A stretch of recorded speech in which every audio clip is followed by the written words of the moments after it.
speaker here is Joseph Thompson, co-founder and CEO, AID Tech and UN Sustainable Development Goals Pioneer for Blockchain Technology 2017.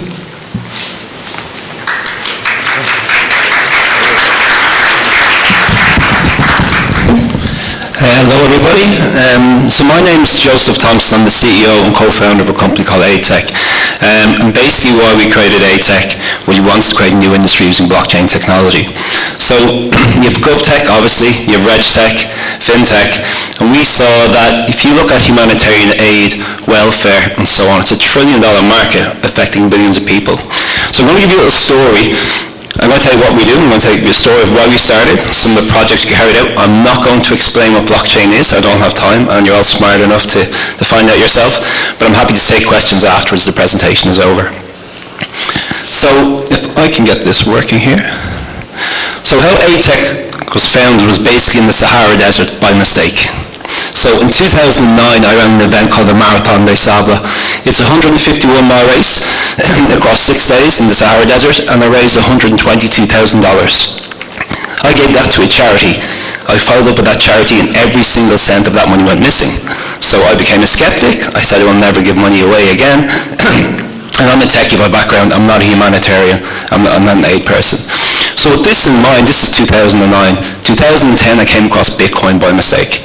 But fast forward to 2014, I understand the value of blockchain. So I said, could I use blockchain to solve my problem of transparency, of delivering money, delivering value, and delivering aid?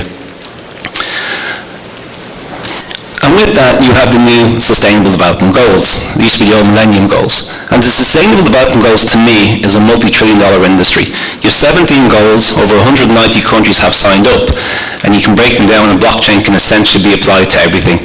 And what we focus on is the idea of a digital identity. Now, by 2030, everybody should have a digital identity. So we see a digital identity on the blockchain as a gateway for people to get services. So I'm going to give an explainer about some projects that we've done and projects that we're rolling out now using blockchain. So we were the first company in the world to deliver international aid using blockchain to Syrian refugees over 2.5 years ago. We did it very simply. We worked with the Red Cross. They gave out plastic cards, and beneficiaries, Syrian refugees' IDs were stored on the blockchain, and then these refugees simply presented the card into a local store and they redeemed products.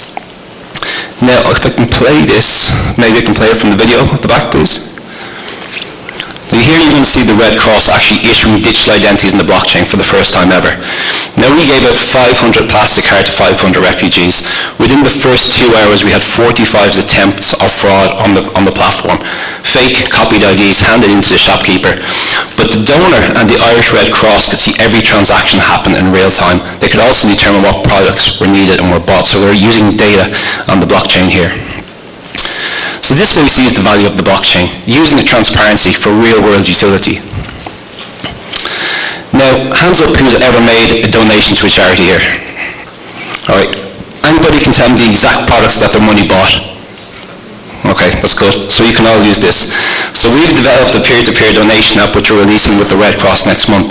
So the Red Cross or any charity can put up a product or a campaign, and they can actually ask people to make a donation. So you determine the impact, you determine where your money goes, and you determine how your product and your money are spent. This, for the Red Cross and NGOs, is the holy grail, peer-to-peer transparency of donations. If you send something to a person on the other side of the world and they redeem that product, you get a notification so you know where your money's gone, what products have been bought, and so on. So these are the real-world utilities of using blockchain.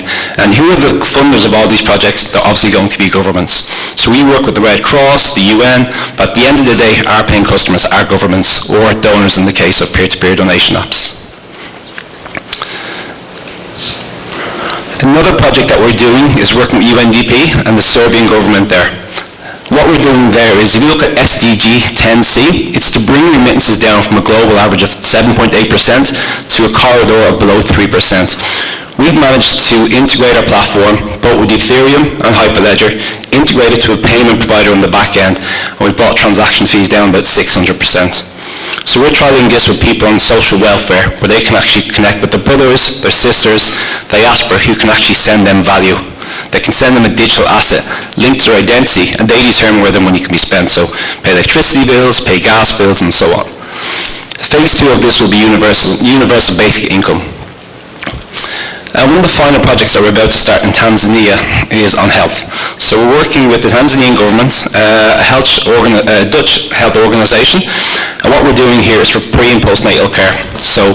And we're using smart contracts. So for example, the mother who's just had a child goes for a health checkup on a Friday. Now, if she doesn't make that health checkup, the doctor can't put in a fraudulent claim. He can't claim money from the donor. Now, the donor knows, instead of being reactive, they're being proactive, that the data from this mother, she hasn't turned up. Is there something wrong? Is there an intervention needed? But we can link the mother's identity to the child. So we're actually building a credit profile based on data transactions, linking the mother to the child. A little bit about ourselves. Last year we won IBM's Global Startup of the Year in San Francisco, and at the end of 2017 we were lucky to win Citi's Game Changer of the Year award, where Christine Lagarde presents us the award, and also MasterCard's Company of the Year. What we've really focused on here is we sell technology second, and we sell trust and transparency first. Because governments are obviously slow movers in this space, and everybody here wants to go after big government contracts. So what we focus on here is building the reputation of end users, NGOs, charities, and so on. My belief is that blockchain is actually to go viral. If it's to, killer application, it has to focus on services that the 2.4 billion people who don't have an identity lack. So as we say, the identity is a core to this, and then it depends if it's Hyperledger, if it's Ethereum, if it's a Bitcoin network. It depends on kind of what the client wants. Happy to have a discussion later on if anybody's got any questions, and there's my contact details. Should be up on screen. Thank you.